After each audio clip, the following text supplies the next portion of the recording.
That's what we want. Instant gratification. If we can make you cry, we feel like a winner. Now, let me tell you something. Let me tell you why women, you win 99.9% of all fights. Yep. And I'll tell you why right now. Here it is. Because you are mental terrorists.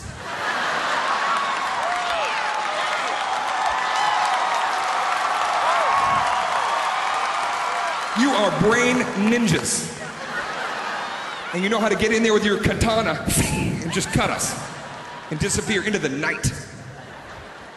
I'm gonna tell you right now, this is how they do it, guys. I'm gonna help you so you know when it's coming next time and you know how to maybe try to stop it from this encounter from happening.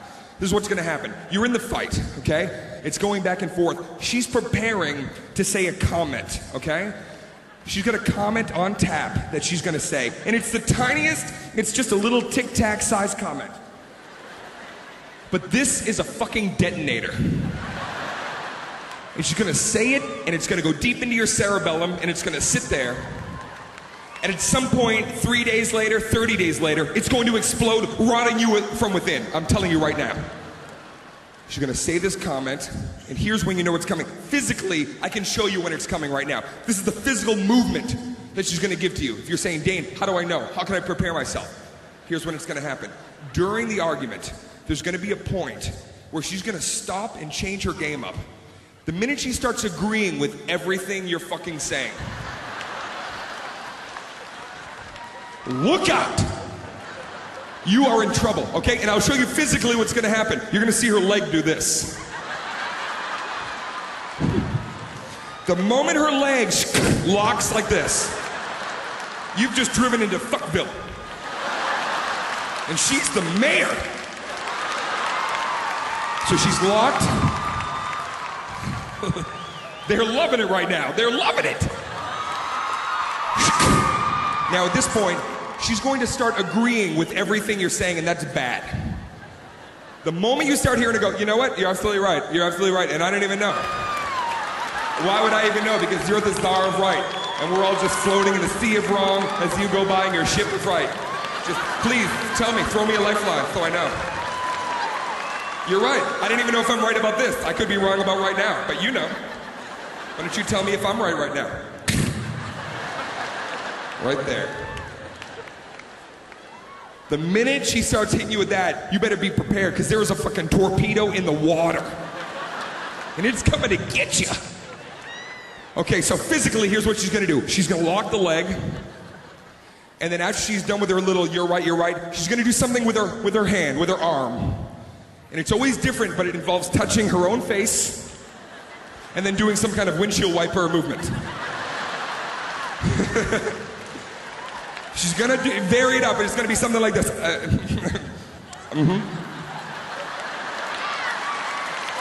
look for this. That's bad. No, you go ahead.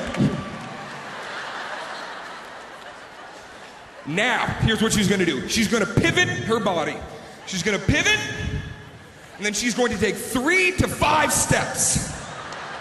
3 to 5. 3 to 5, and she's gonna slow down. She's gonna cock her head to the left. She's gonna say the comment.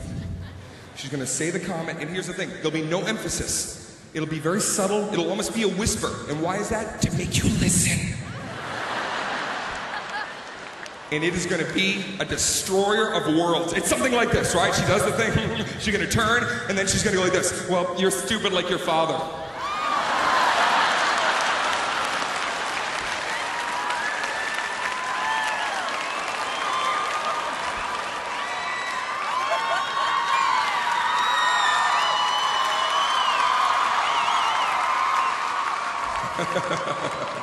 And at first, that means nothing. At first, we laugh at it. You say it, you walk away, we're like, what does that even mean? Bye. We have no idea that you just fucking ninja'd our brain. We're gonna be in the basement 40 minutes from then, just pacing. And it's gonna slowly start to seep in. We're pacing back and forth, thinking about it. Stupid like your father. My father's a brilliant man! You don't even know! explosion. Now we're starting to spiral down. And so it's at this point, we need to fucking fight some more. So what do? We come looking for you. We come looking, and we can't even remember the layout of our own house. We're like, where the fuck do I live? That is a pantry. Where is it? When we finally find you, you're always in the kitchen. You're in the kitchen, and you're feeling victorious, and you're sitting there eating some oodles and noodles. And here's the mistake that we make as guys. On the way to the fucking kitchen, we didn't come up with anything to say. We have no dialogue prepared. And that's the first mistake. Because then when we get in there right away, what do we default to? We swear a lot more, we get louder, and we point out the obvious, right? We come in, oh yeah, you're just gonna eat fucking noodles? Is that what you're gonna fucking do? Just eat fucking noodles on your ass? You're just gonna sit there, you're gonna fucking, yeah? You eat fucking noodles all day? Is that what you're gonna do? Eat the fucking noodles? Yeah, well, who bought the fucking noodles? Who bought the fucking noodles? Just tell me what it is, and I'll leave you alone. I did, that's right, I bought the fucking noodles.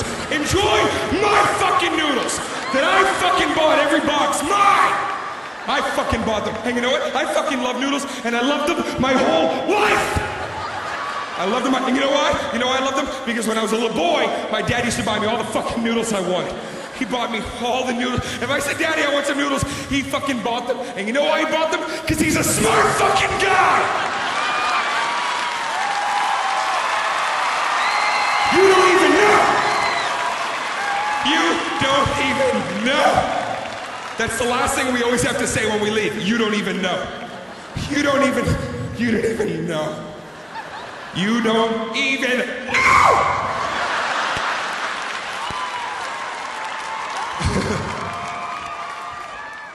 Oh, and then you have that makeup sex. You know that makeup sex. Oh. Right, guys? You put on a Viking hat. Who's the warden? Tell me who the warden is. You're the warden? You're my warden. Your fucking pussy's on lockdown. My pussy's on lockdown. You're shanking me. You're shanking me.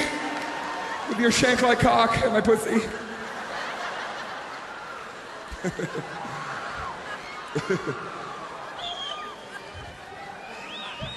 Let me tell you something.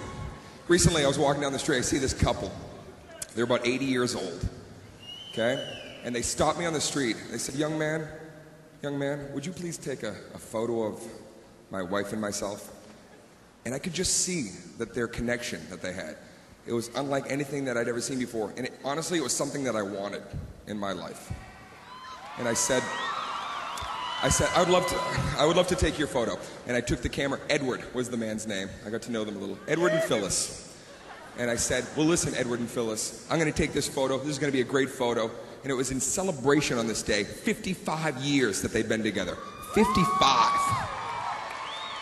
So I said, hey, you two, you lovebirds, get close. And when I told them to get close, without any kind of obligation or feeling forced, Edward immediately put his arm around Phyllis and he pulled her in close. And she looked up at him like they were 16 years old. She was glowing, looking up at Edward. And then I said, I'm going to give you a countdown, 3, 2, 1, and I take the picture, just so you can be ready. And I hit it. I said, 3, 2, and before I hit 1, Edward snuck a kiss on her cheek. I know, I was there. And you know what I said? Oh. 3, 2, 1, he snuck the kiss, and of course she lit up like the 4th of July. And it was wonderful. And so Edward came over to get the camera, and I was just inspired because I'd never seen a love like that. And I said, Edward, come here for a moment. I said, here's your camera. I go, you know, 55 years, I can't make a relationship last 55 minutes. And I go, what is the key? Can you give me a little gem? Can you give me a little hint? I'll never forget. He leaned in, he put his hand right here on my neck and pulled me in close. And he said, I'll tell you, son. You want to know the key? And he looked back at Phyllis, and he looked at me, and he goes, cheat. You gotta fucking cheat.